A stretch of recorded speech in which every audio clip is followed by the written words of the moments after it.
Vamos começar a apresentação, então, do Revasc, residentes em cirurgia, em ecografia vascular, mas eu estou pensando em mudar isso para residentes de vascular, porque os temas estão começando a ficar mais amplos.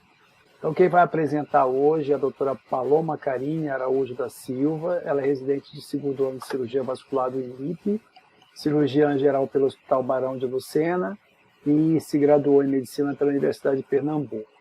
A tutora dela será a doutora Amanda Anjos, pessoa muito querida, que é angiologista, cirurgião vascular e ecografista vascular do INIP.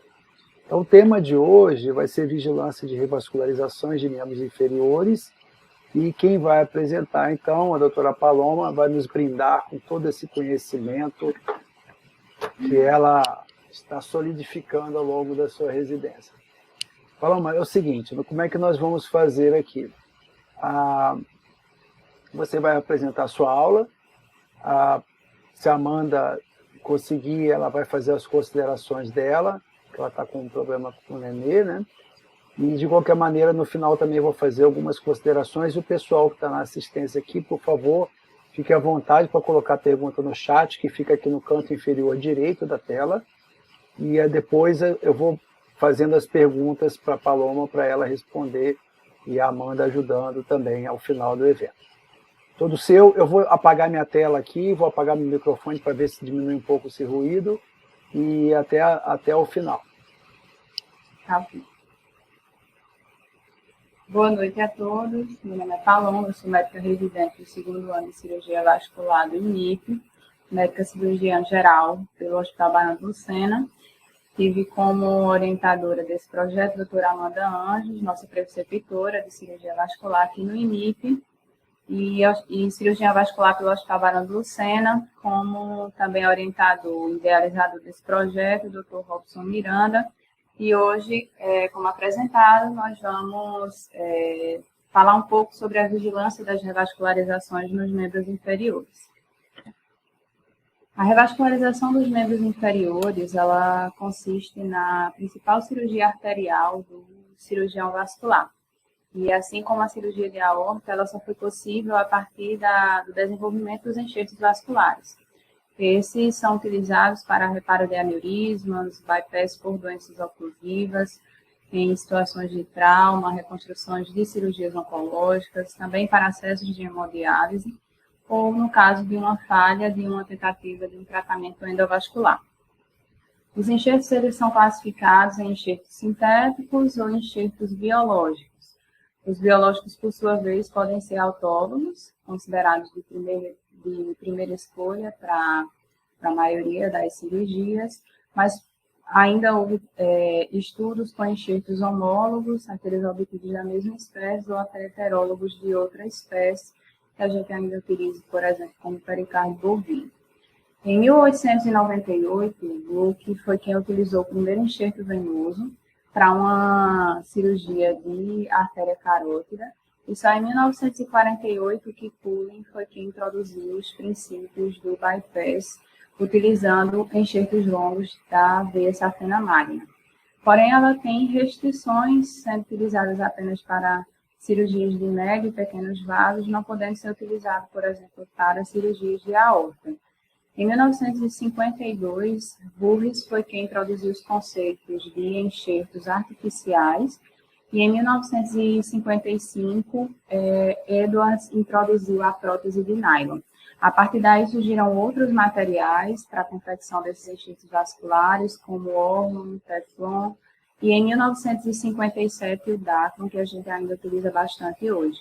Só em 1976 foi que a gente teve a disponibilidade da utilização da prótese de tetrafluoroetileno expandido, que geralmente a gente chama da sigla de TTFE.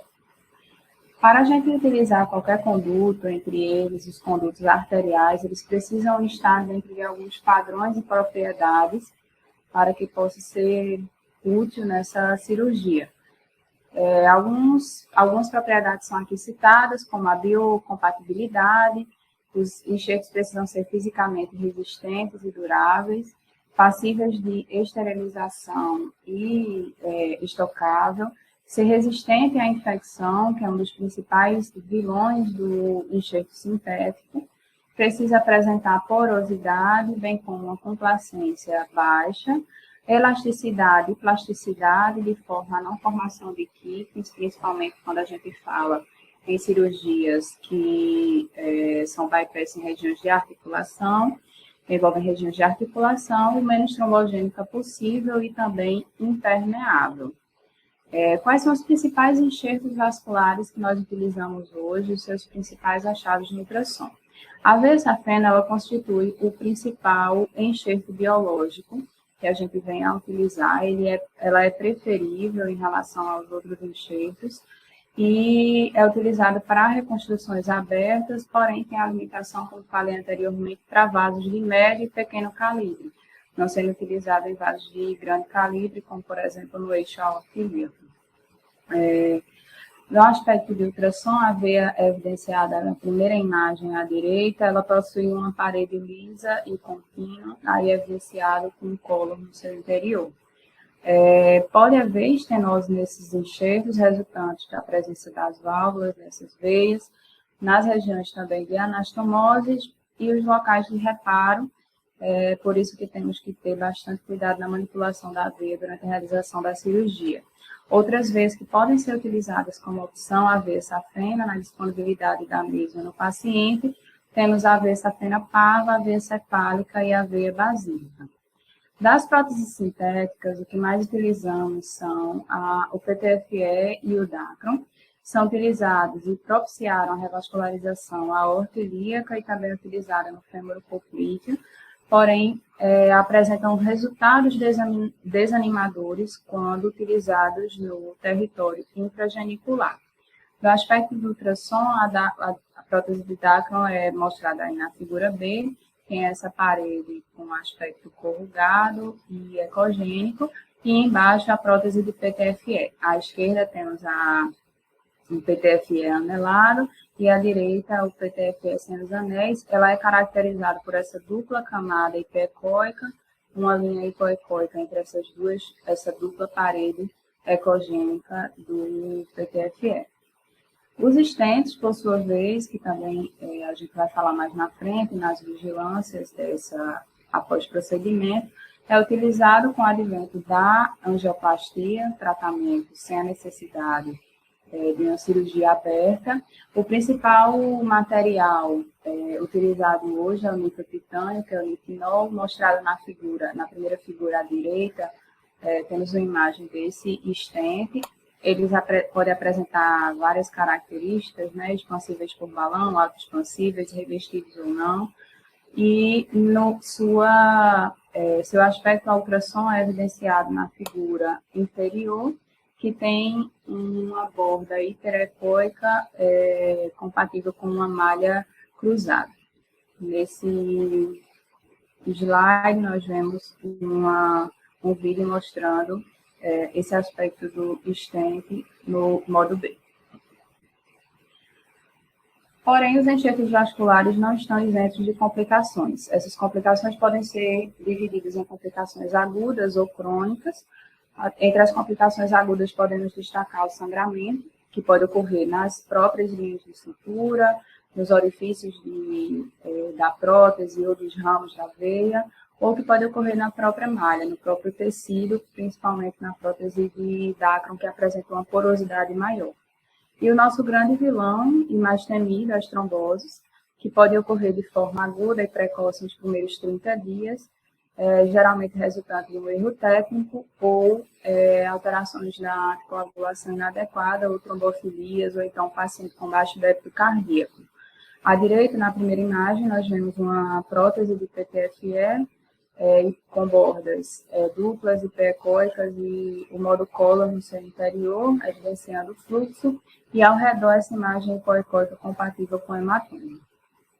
Das complicações crônicas, a oclusão pode ocorrer em 5 a 10% dos enxertos entre 1 e 5 anos e 20 a 30% em 10 anos. É também uma das principais complicações temidas, e a infecção, que também pode ocorrer de 1 a 6% em enxertos de membro inferior e ainda é menor taxa de incidência nos pacientes com cirurgia para a aorta, 0,5% a 2%. A imagem à direita, ela mostra uma prótese de Dacron, evidenciando conteúdo hipoecóico ao seu redor compatível com infecção local. A dilatação, ela ocorre de forma contínua e é mais raro na prótese de PTFE. E essa dilatação é resultante da ação contínua da pulsatilidade dos vasos e enxerto. Para a avaliação dos enxertos vasculares, a principal complicação e o motivo da nossa aula de hoje para a vigilância desses enxertos é vigiar e impedir que esse enxerto venha a falhar. Essas falhas, elas podem ser precoces, intermediárias ou podem ser a longo prazo. As falhas precoces, como falei inicialmente, ocorrem até 30 dias, geralmente é erro técnico ou uma indicação equívoca do bypass, por exemplo, ou situações de hipercoagulabilidade. A intermediária, ela ocorre entre 1 mês e 12 meses e essa falha é resultante de uma reestenose e sua via primária é a hiperplasia mesenquimal. A hiperplasia mesenquimal ela é definida como uma proliferação e a migração de células musculares da camada média para a camada íntima. A gente pode ver essa foto do histopatológico mostrando essa hiperplasia e migração de células com espessamento dessa parede e estenose da luz. A hiperplasia mesenquimal é resultante de uma tensão de cisalhamento, de um fluxo turbilhonado, que pode ocorrer também nas linhas de sutura pela diferença de complacência entre os vasos arterial ou veia, ou artéria e o enxerto sintético. Em longo prazo, ou seja, as falhas que ocorrem com mais de 12 meses, elas geralmente são decorrentes de uma progressão da própria doença de base, da própria doença aterosclerótica. É estimado que cerca de 15% dos enxertos vão apresentar algum tipo de falha no primeiro mês, 80% nos primeiros 2 anos e após 5% após 2 anos. Então, a partir geralmente de 2 anos, ocorre uma maior flexibilização da vigilância desses enxertos por a taxa de falha ser muito baixa. Então, o objetivo dessa vigilância é detectar a falha de forma que não ocorra a perda da patência e que a gente possa, de pronto, atuar com intervenção endovascular precoce. E também implementar, estratificar o paciente e também avaliar outros riscos que não estejam só associados à doença do membro inferior, mas também a de outros eventos cardiovasculares. A vigilância do enxerto vascular, ela não ocorre apenas com um exame de imagem, com a ultrassom, mas é composto de um acompanhamento clínico da análise do ITB e na técnica de imagem. O acompanhamento clínico, ele consiste na avaliação regular do consultório vascular a partir da análise dos sintomas ou dos sinais de falha da revascularização e também com o objetivo de prevenir outras causas de morte cardiovascular e avaliar e incentivar o paciente à adesão ao tratamento medicamentoso. Essa tabela da direita ela foi tirada do consenso da Sociedade Europeia de Cirurgia Vascular e mostra um checklist das principais doenças e pontos a ser avaliados nessa consulta. Então, prevenção cardiovascular consiste na cessação do tabagismo, controle de hipertensão, controle de diabetes, controle de hipercolesterolemia. Outros, avaliar a adesão do paciente ao uso de drogas antitrombóticas, a checagem contínua da função renal, a avaliação do IMC, reforçar com o paciente a importância do exercício físico e também a avaliação clínica cardiovascular com o cardiologista e também o screening para aneurisma de aorta abdominal. O índice tornozelo braquial ele deve ser medido e uma queda maior do seu valor, maior do que 0,15 no seu valor, nos atenta para um enxerto em risco, porém ele, utilizado de forma isolada, tem uma baixa sensibilidade. Das técnicas de imagem, nosso objetivo hoje é nos deter a ultrassom Doppler nessa vigilância, lembrando que existem outros exames, como a angiografia, que geralmente a gente utiliza, claro, já no objetivo de um tratamento associado ao diagnóstico, mas dependendo dos protocolos de alguns hospitais, podem ser utilizados também a tomografia de ressonância para obtenção também de imagens de qualidade.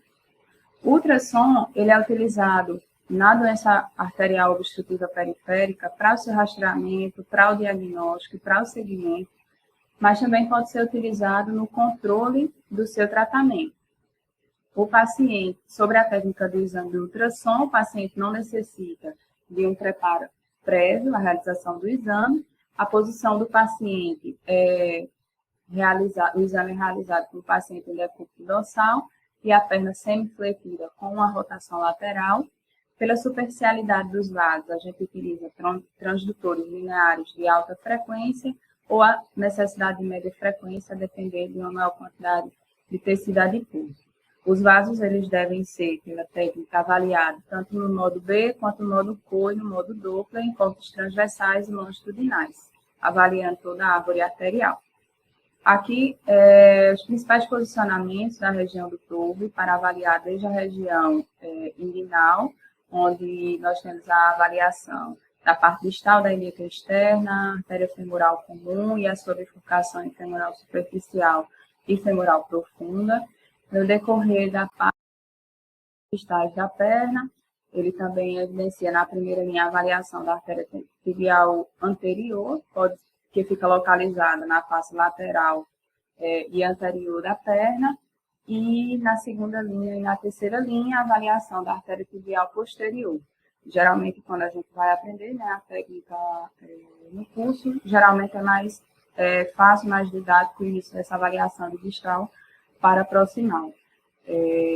Na face medial da perna, ao longo de toda a perna, a gente consegue avaliar a artéria tibial posterior, e na última imagem nós vemos a avaliação da artéria fibular, aqui em decúbito ventral, mas pode ser feito também em decúbito dorsal, com a flexão do joelho e o cobre na região posterior da perna.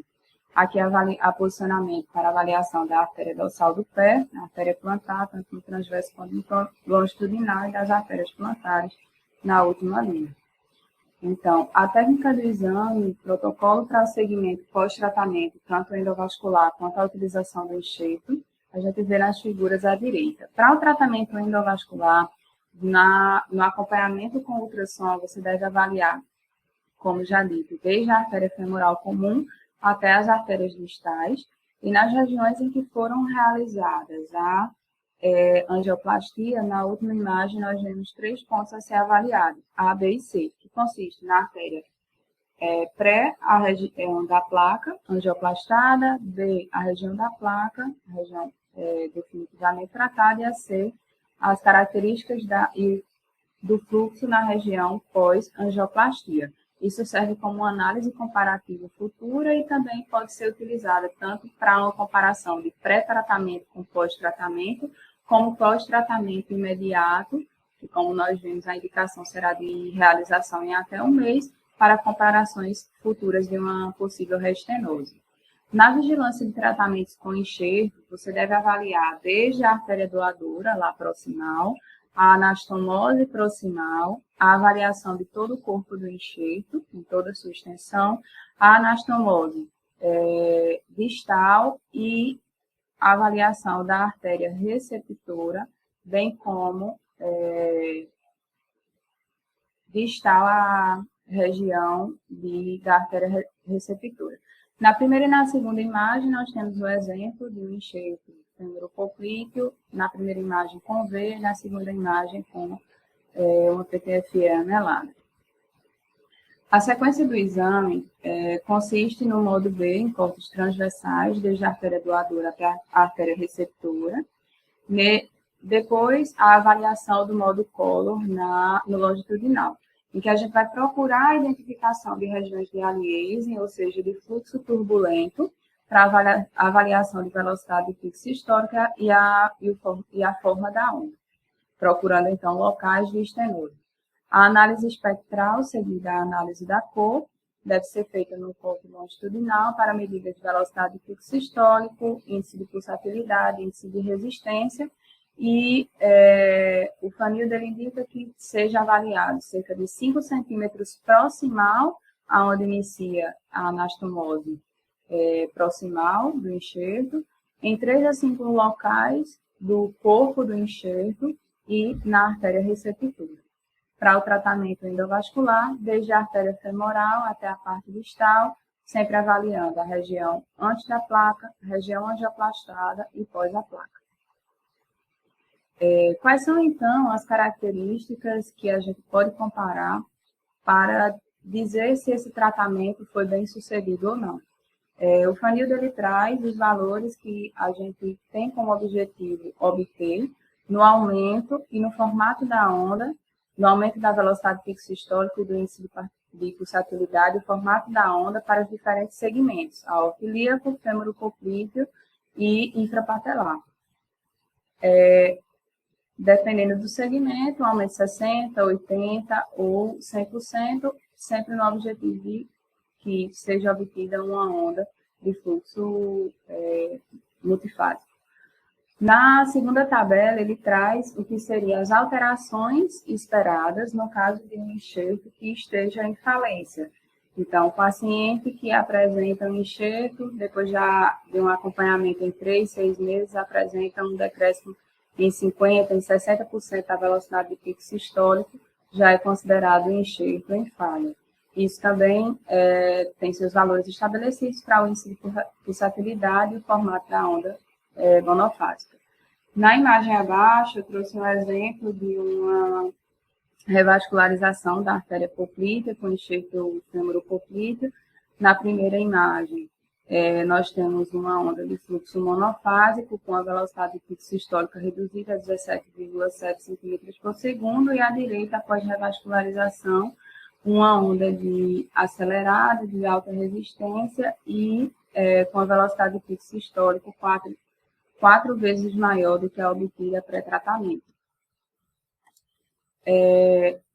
A gente precisa ter em mente de que o formato que a gente vai apresentar dessa análise espectral vai ser influenciada por vários fatores, entre eles o tipo de enxerto, o tipo de bypass realizado, a extensão e o diâmetro do enxerto, as características da artéria doadora e da artéria receptora, se o paciente está em vigência de isquemia pré-operatória, ou seja, é um paciente que tem dor em repouso ou que tem lesão trófica, ou estamos apenas tratando uma claudicação incapacitante, por exemplo, e da hemodinâmica cardíaca do paciente.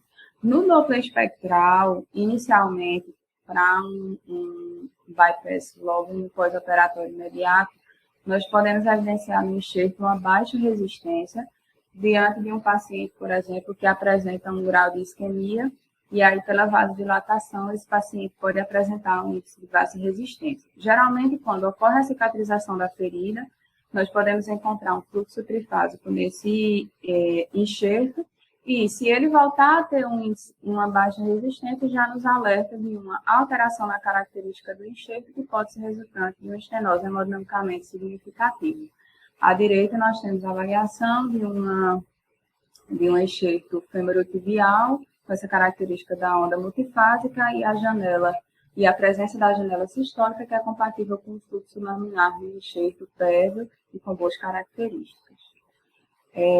Aqui algumas características da onda que nós podemos apresentar no enxerto que esteja normal, não esteja em situação de ameaça ou de falha, que seria A, B e C. Na A e na B, 2 padrões de onda ainda multifásica, com um índice de resistência alto, e na C nós vemos já uma diminuição do índice de resistência, mas que pode ser compatível, por exemplo, em uma situação de vasodilatação.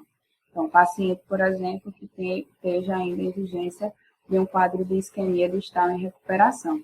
Na imagem D, no entanto, nós vemos um fluxo de onda monofásico com a velocidade de pico sistólico reduzida e que geralmente é compatível com um quadro de estenose hemodinamicamente significativa, que pode corresponder à estenose ou à oclusão proximal.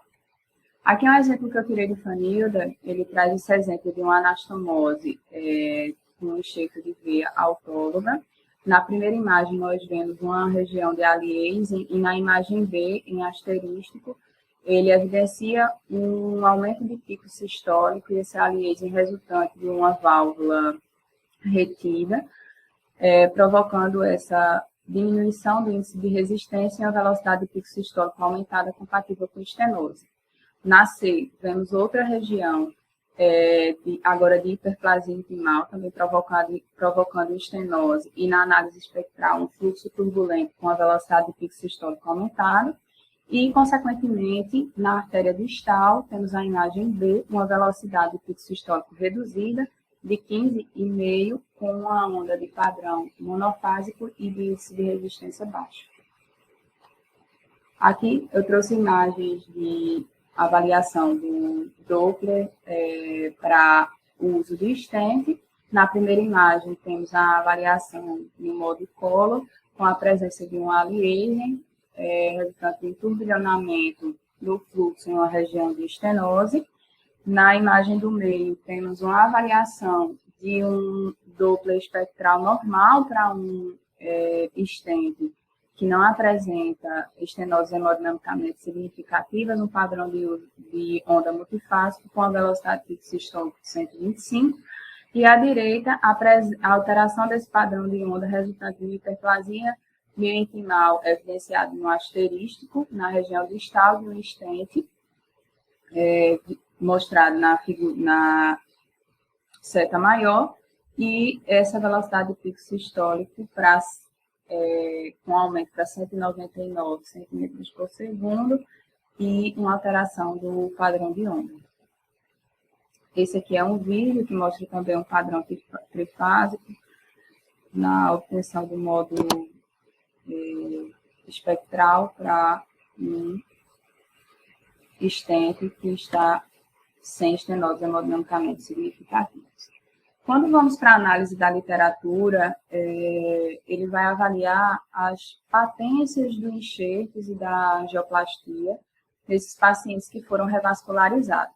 Então, trazendo a definição da patência primária, primária assistida e secundária, a patência primária ela corresponde àquele enxerto que continua pérvio, sem a necessidade de intervenções. Depois da primeira cirurgia, do tempo cirúrgico principal, não necessitou de procedimentos complementares. Para a patência primária assistida, foi aquele paciente que necessitou de uma intervenção para manutenção da sua patência, do enxerto em falha, mas que foi submetido ao resgate e continua patente.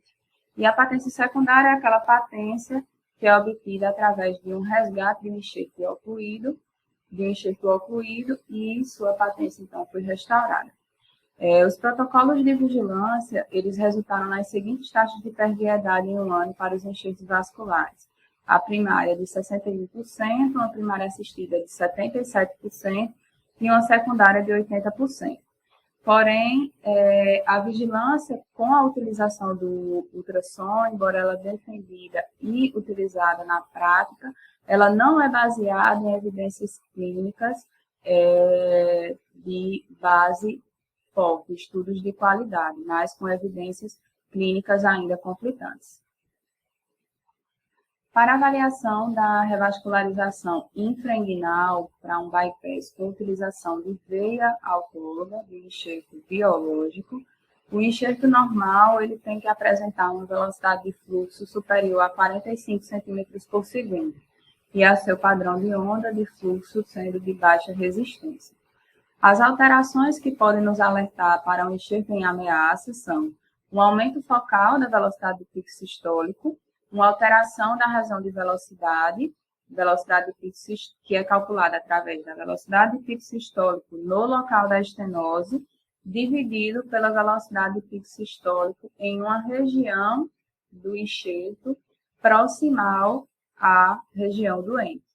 O risco aumentado de trombose ele é maior quando ocorre um aumento focal de 180 a 300 centímetros por segundo ou a razão de velocidade ela é maior do que 2. Esse maior risco, muito alto risco, é classificado com uma velocidade de pico sistólico maior que 300 e uma relação maior do que 3,5, principalmente quando o enxerto apresenta um fluxo menor do que 45 centímetros por segundo e ocorre uma queda do IPB menor do que 0,15. Essa tabela ela foi retirada diretrizes práticas da Sociedade de Cirurgia Vascular e traz as principais características do enxerto ameaçado em muito alto risco, moderado risco e baixo risco de oclusão desse enxerto. Muito alto risco, como já falei, as características de aumento de velocidade sistólica maior do que 300, mas considerada anormal já a partir de 180. A relação da velocidade maior do que 2 é alterada para muito alto risco e alto risco maior do que 3,5. A velocidade do enxerto, quando alterada, já o classifica como muito alto risco, e a alteração do ITB da mesma forma, quando alterado, uma queda maior do que 0,15, já classifica o enxerto como muito alto risco de perda da sua patência. Os principais estudos que avaliaram o ultrassom, eu vou citar aqui, destacando mais um à frente, foi por Golledge, em 1996, que avaliou 2.680 pacientes, sendo esses submetidos a ultrassom, e ele comparou com outros 3.964 pacientes que não foram pesquisados com ultrassom. Ele achou nesses pacientes pesquisados 493 estenoses e obteve como resultado uma maior mortalidade e oclusão no enxerto nos grupos em que não houve a vigilância, porém as taxas de salvamento do membro não houve diferença. Hilberg realizou 2 estudos randomizados em 1998 e 1999, Davis em 2005 também, comparando o ultrassom com apenas o acompanhamento clínico e obteve taxas iguais para todas as patências, seja primária, primária assistida ou secundária, porém foram estudos de poder estatístico baixo. Landel, em 1995, mostrou benefício significativo do uso do ultrassom para patência primária e secundária, comparado aos pacientes em que não eram pesquisados, de 78% contra 53% de patência primária e 82% de patência secundária versus 56% do paciente não estudado. Eu trouxe mais esse estudo, que foi uma revisão sistemática e meta-análise da utilização do Doppler na avaliação do bypass infrainguinal com veia. Foi um estudo de 2017 do Mayo Clinic College. Foi uma revisão sistemática e meta-análise que avaliou 15 estudos, todos com a utilização do ultrassom nessa vigilância, e não foi associado ele obteve resultados em que não foi associada a mudança significativa na permeabilidade primária, primária assistida ou secundária e nem na mortalidade. Porém, ele avaliou uma redução significativa da taxa de amputação nos pacientes que faziam vigilância com ultrassom.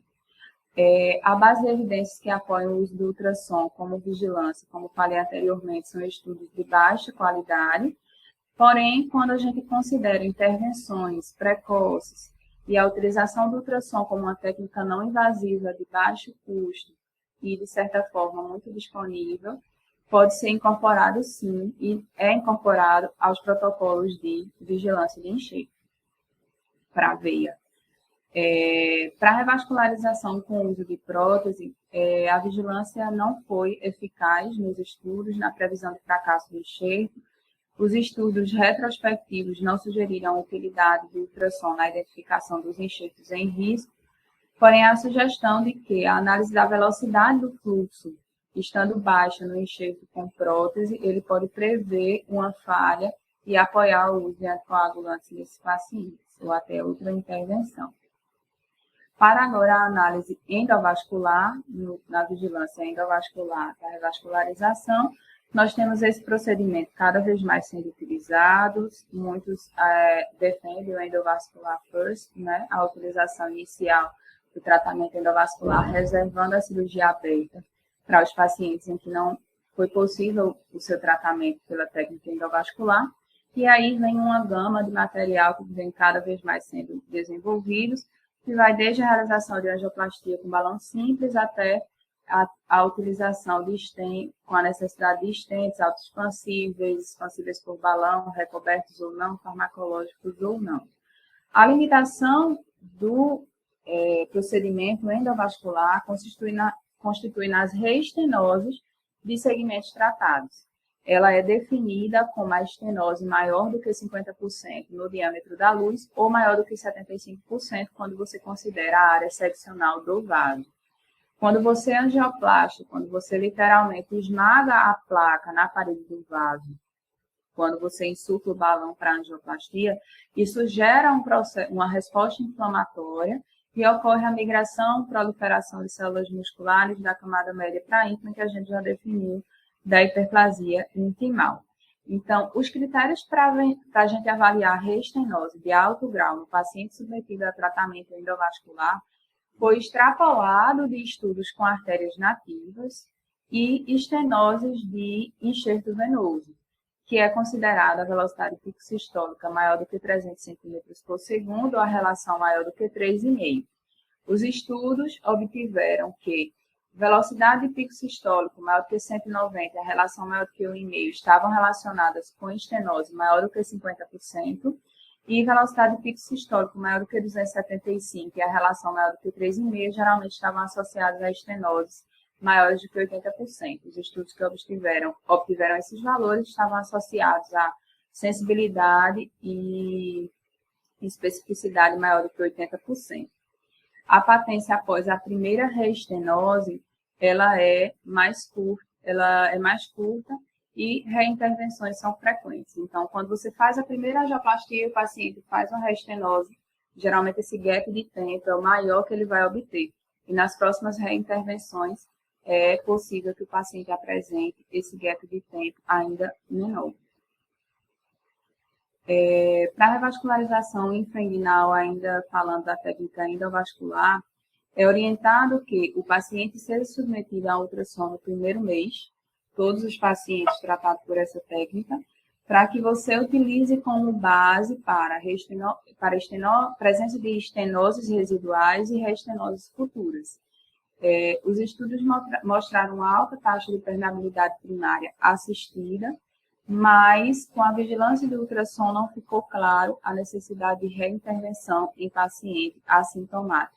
Então, se eu tenho uma alteração de ultrassom, mas o paciente não tem dor em repouso, não tem claudicação, não tem lesão trófica, não houve, então, um benefício de reintervenção desses pacientes. A reestenose intraestente do território fêmuro-poplíteo apresentou uma alta taxa de sucesso para reintervenções, tanto por estenoses quanto por oclusões. Então, houve realmente benefício do uso do ultrassom, porque no resgate desses enxertos houve uma boa patência de 100%, 96%. Os pacientes que não apresentam um acompanhamento adequado e, em vez de tratamento, ainda na perviedade do enxerto do stent, apresentam oclusão, isso foi associado à maior necessidade de reintervenções posteriores. Além de ser, claro, tecnicamente mais difícil você tratar uma oclusão e também o maior risco de embolização distal durante esse procedimento. Para revascularizações intrapatelares, houve uma baixa taxa de permeabilidade e altas taxas de reestenose associadas ao tratamento endovascular. Porém, isso pode ser justificado porque esses pacientes submetidos a esse tipo de revascularização geralmente são pacientes em vigência já de um quadro mais avançado, que seria a isquemia crítica de membro inferior, um paciente com dor em repouso ou um paciente com a lesão trófica. A reestenose grave foi determinada a partir de uma velocidade de pico sistólico maior do que 300 ou uma relação maior do que 3,5. Eu trouxe aqui para destacar esse estudo que avaliou os preditores de reestenoses no acompanhamento de tratamento endovascular de artéria tibial e necessidade de intervenção para a isquemia crítica de membro inferior. Foi um estudo de 2013 que avaliou reestenoses e oclusões desses pacientes que ocorreram em quase metade dos pacientes, cerca de 41% dos membros estudados. E destes, apenas 10% eram assintomáticos. Então, geralmente, nesse território intrapatelar, é muito raro o paciente ter uma alteração no ultrassom e ser assintomático. A maioria que tem, a grande parte que tem uma alteração no ultrassom, já é um paciente que clinicamente já evidenciou essa alteração. A perda do membro foi significativamente maior nos pacientes com reestenose ou oclusão versus aqueles que apresentaram uma patência sem necessidade de reintervenção, respectivamente 27% e 4%, e a necessidade de reintervenções subsequentes, como a gente já tinha avaliado anteriormente, são bem altas, de quase 40%. Então, essa orientação aqui que eu trouxe, ela foi retirada do artigo das diretrizes práticas da Sociedade de Cirurgia Vascular. No item 2 e 3, ele fala sobre esse território femoropoclídeo e da artéria tibial. Ele sugere que seja feita uma avaliação clínica do ITB e da ultrassom no primeiro mês após a intervenção endovascular no território femoropoclídeo e que possa servir como uma base para avaliar estenoses residuais e comparar posteriormente. Depois, esse segmento seja feito a cada 3 meses e a cada 6 meses, principalmente no paciente que necessitou da utilização do estento ou paciente que foi angioplastado ou necessitou de arterectomia em vigência de uma isquemia crítica de membro inferior. Porém, ele ressalta que a força de recomendação ela é fraca. No item 3, ele traz a orientação, também sugerindo o exame clínico, ITB e a utilização do ultrassom em pacientes submetidos à angioplastia de artérias tibiais, também no primeiro mês, para essa comparação posterior, seguida a cada 3 meses e 6 meses, e em caso de uma deterioração clínica, surgimento de novos sintomas ou até lesão trófica, esse ultrassom já teria indicação de imediato, também trazendo uma força de recomendação baixa. Então, para concluir, a obtenção dos resultados ideais para o paciente submetido à revascularização, a gente sabe que depende de um acompanhamento clínico periódico. Os programas de vigilância constituem não só no exame de imagem, mas a avaliação da história vascular, o segmento do paciente no consultório, a avaliação de sinais e sintomas, e a necessidade de orientação quanto ao tratamento clínico e adesão ao tratamento medicamentoso, a avaliação com o exame físico, o ITB e o exame de imagem. A base que apoia o ultrassom Doppler de rotina nos enxertos com veia infrainguinais ainda permanece dependente de estudos de baixa qualidade, porém,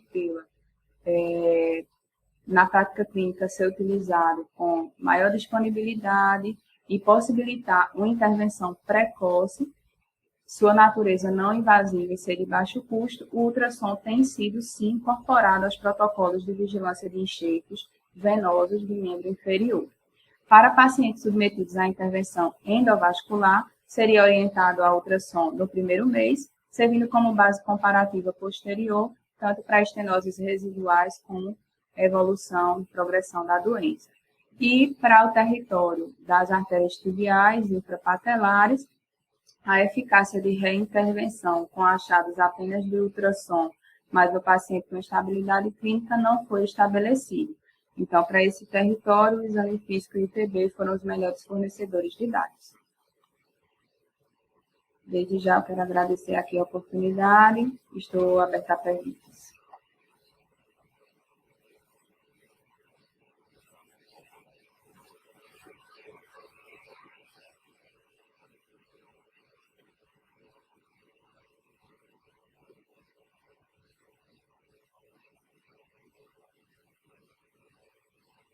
Está desligado, doutor Robson. Tudo certo aí? Eu pauso o compartilhamento? Pode pausar o compartilhamento. Pessoal, a aula esgotou o tema, a Paloma, né? Ela acabou com o tema, não sobrou nenhum espaço, mas eu gostaria de saber se o pessoal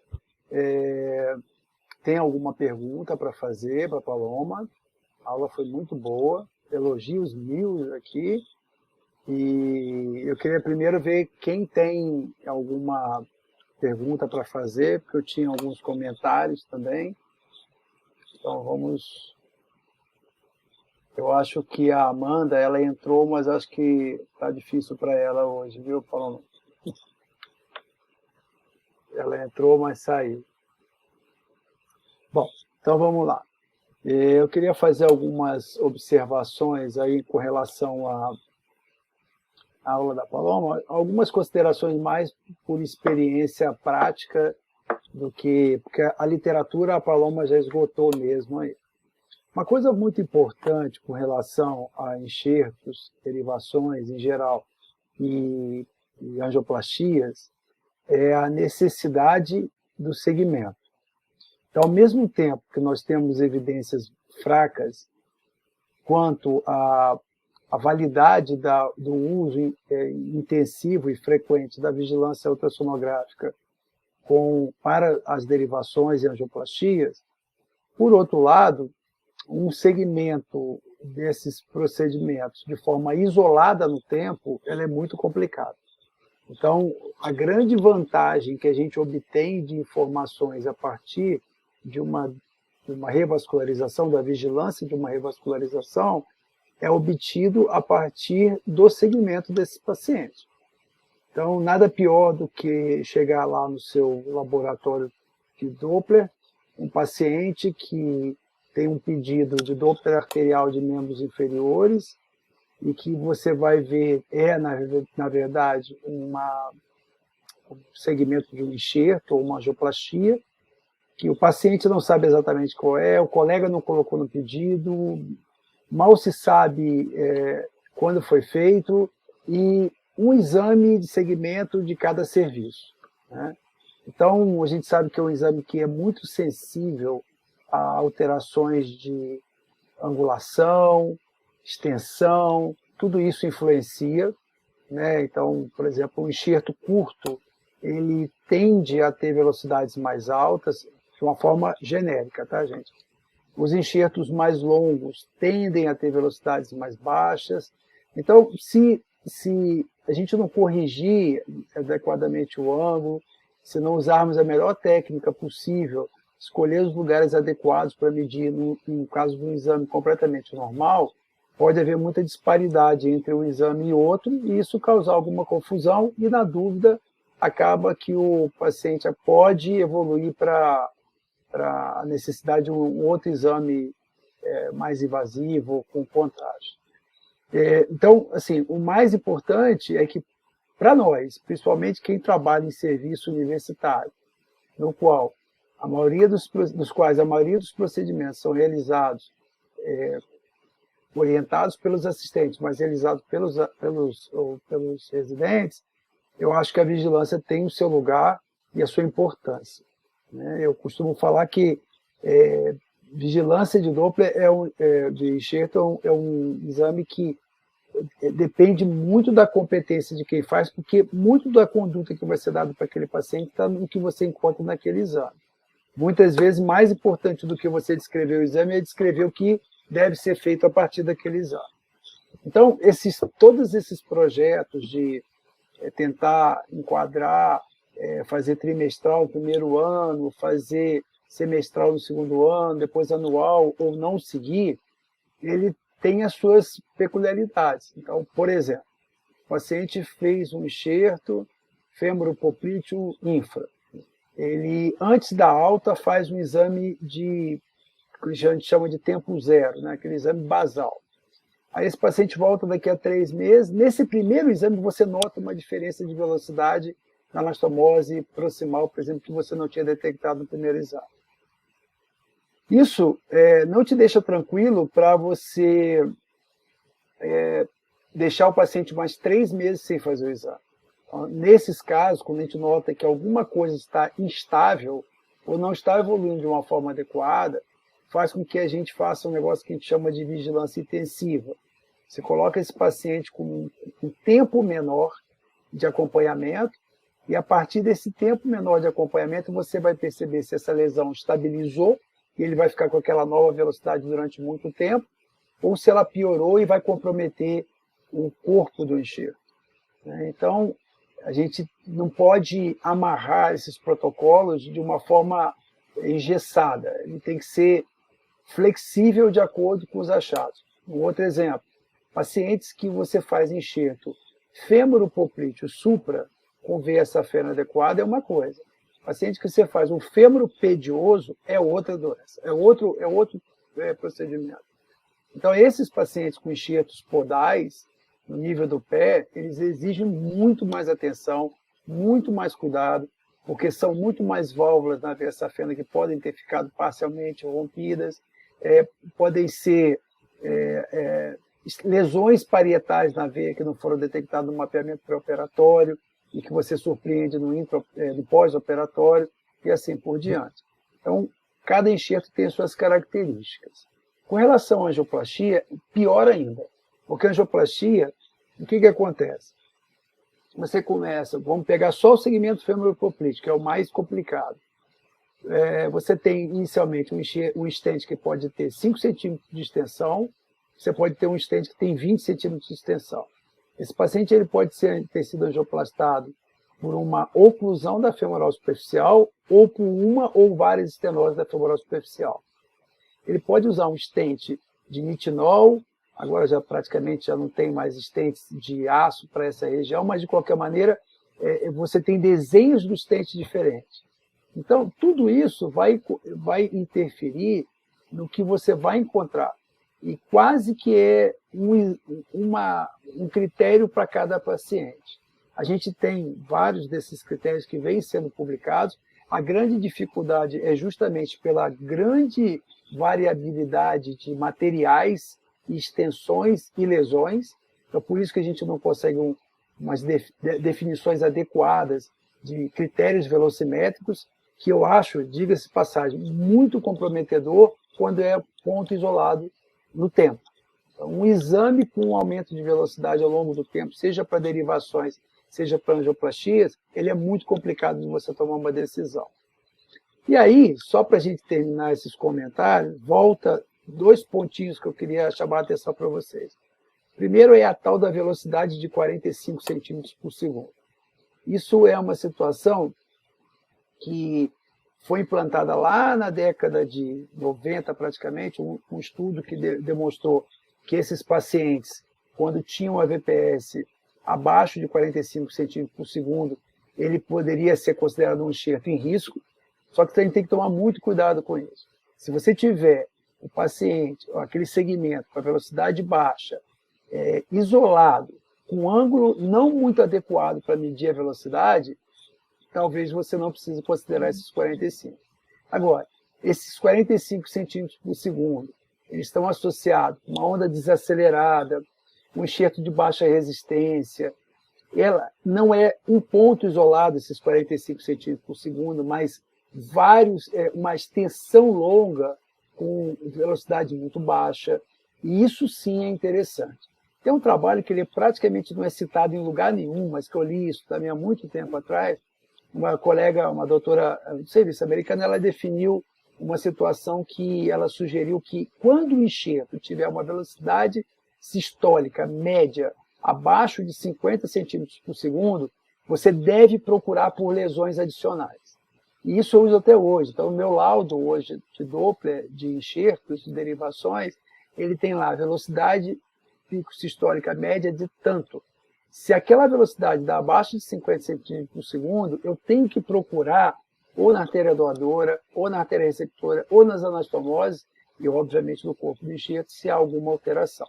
Esse é o primeiro ponto que eu queria chamar a atenção. Cuidado com esses 45 centímetros por segundo. O segundo ponto que eu queria considerar é em relação aos enxertos com prótese. Nenhum desses critérios que a Paloma citou, e ela deixou isso muito claro, vale para prótese. Todos esses critérios só valem para substituto autógeno. E quando a gente fala autógeno, a gente fala basicamente de veia safena. E quando a gente fala de veia safena, quase a totalidade de veia safena devalvulada. E muitos deles in situ. Então, se você pegasse, isso eu vivenciei bem na época que eu estava no Hospital do Servidor Estadual, porque ali eu fiquei durante 8 anos, foi onde eu peguei grande parte da minha experiência com vigilância de enxerto. A maioria dos procedimentos lá eram feitos com safena devalvulada ex vivo, ou seja, não era in situ. Uma quantidade razoavelmente grande de procedimentos eram realizados com veias de braço. Então, são veias que tendem a ter um calibre maior depois de implantada, elas variam mais entre o pré-implante e o pós-implante. E não infrequentemente, há velocidades abaixo de 45 centímetros por segundo, sem comprometimento do enxerto. Então, muito cuidado com esses números mágicos. Eu sempre, todo mundo que passa comigo sai com uma certeza na cabeça aqui. Doppler não é absoluto. Doppler depende de vários fatores. Então, talvez ele seja muita arte e ainda pouca ciência. A gente vê pelos níveis de relevância estatística que a gente tem para a maioria dos trabalhos. Então, muito cuidado com isso. Porém, tem uma coisa que eu chamo a atenção. Quando os enxertos são sintéticos, existe uma coisa chamada pseudoíntima. A pseudoíntima não deve ser confundida com hiperplasia neointimal. Pseudoíntima é uma camada hipoecóica que se forma, ou anecoica, no corpo do enxerto. Então, quando começa a formar uma pseudoíntima dentro de um enxerto, é porque há depósito de substância amorfa na parede do vaso, porque o fluxo está caindo. Então, se o fluxo está caindo, aquela deposição de parede amorfa faz a luz diminuir, na tentativa, passiva, obviamente, de manter um fluxo mínimo, que faça com que aquele enxerto esteja perto. Então, ele reduz a área, a secção transversa, por a deposição desse material hialino, e à medida que ela vai ficando, esse material hialino ficando mais grosseiro, é porque está caindo mais ainda o fluxo desse enxerto, e em breve ele deve ocluir. Então, eu já vi muito disso, enxerto cruzado, e por uma característica muito específica de 20, 30 anos atrás, no Hospital do Servidor, a gente usava muito Dacron para enxerto femopoplítico, porque os PTFRs daquela época que o hospital comprava eram muito ruins, a gente via muito isso. Começava a formar pseudoíntima, a gente não sabia o que era aquilo, na próxima vigilância o paciente voltava com o enxerto ocluído. Então aquilo ficou muito claro para mim. Talvez a maior utilidade da pseudoíntima hoje em enxerto seja em cruzados, que se usa ainda Dacron, e eventualmente também nos axilos também, que a gente ainda usa a Dacron também, quando não tem PTFE disponível. Bom, essas eram as considerações que eu tinha, e tem uma pergunta aqui do Zé Wellington, que o ultrassom deve ser feito no ambulatório de egresso, idealmente pelo vascular. Na verdade, não é uma pergunta, o Zé Wellington fez um comentário, e é por aí mesmo. Eu acho que o ideal seria isso. Todo mundo sabe que eu considero o ultrassom Doppler como um método que não é ultrassom. Ele está mais para o ecocardiograma do que para o ultrassom convencional. Então, eu também acho que o vascular tem essa capacidade de gerenciar melhor essas informações, porém, se você tem um radiologista que acompanha o serviço de vascular e que se dedica a entender a hemodinâmica, seja ela arterial ou venosa, perfeito, está tudo certo. O que não pode é uma pessoa não estar habituada com esse tipo de exame e ser responsabilizada por dar laudos desse tipo de exame. Falamos alguma consideração adicional? Não, doutor Robson, queria só agradecer ao senhor pela oportunidade. Esse mês que eu passei aí foi muito importante. Realmente um mês muito engrandecedor. Agradecer porque o senhor sempre está de portas abertas para nos receber. Realmente foi um up muito grande na minha formação esse mês que eu passei aí. Queria agradecer ao senhor e à doutora Amanda pela ajuda na realização desse trabalho. Muito bem. Então, se eu não tendo, acho que tem a Franciele está escrevendo alguma coisa aqui. Então, só para entender o contexto, para quem não sabe, a Clínica Fluxo, nós temos um relacionamento com os serviços, alguns serviços de residência em cirurgia vascular em Recife. Tudo começou com HC, mas hoje já se expandiu para 4 ou 5 serviços, já não sei mais, já perdi a conta, e os residentes deles passam um mês conosco aqui na Clínica Fluxo. É um mês imersivo e que eles aproveitam para dar um up aí na formação de ecografia vascular e levar um pouquinho do DNA da Fluxo para outros estados, já que muitos deles vão voltar para os seus estados de origem, né? Então, é sempre muito bom, é um relacionamento muito, muito gostoso, e a gente tem uma troca muito grande, né? E é engraçado porque eu acabo conhecendo mais os residentes do que os chefes deles, né? Mas a gente vai resolver isso rapidinho. Tá faltando o seu vir para cá. E quando eu falo eu, na verdade é a equipe Fluxo, né? Porque não sou só eu, o Alisson, a Daniela, as residentes, todo mundo que está lá no convívio conosco. Tá bom? Bom, eu acho que é só isso. E foi 1 hora certinha de evento. Eu agradeço, Paloma, pelo esforço, foi legal. E eu espero que mês que vem estaremos de volta. Vai ser o último Revasc do ano. A data a gente não definiu ainda, porém o tema sim. O tema vai ser sobre síndrome de desfiladeiro torácico. Quem vai apresentar é a doutora Adriana, do português. E vai ser bem legal porque ela teve a oportunidade de ver um caso aqui, a gente documentou bem para poder ela apresentar, e vai ser bem interessante revisar esse tema também. Bom, então, encerrando aqui a nossa participação, e vamos nos encontrar mês que vem. Grande abraço, obrigado, Paloma, obrigado, Amanda. Obrigada, boa noite a todos. Até a próxima. Até mais.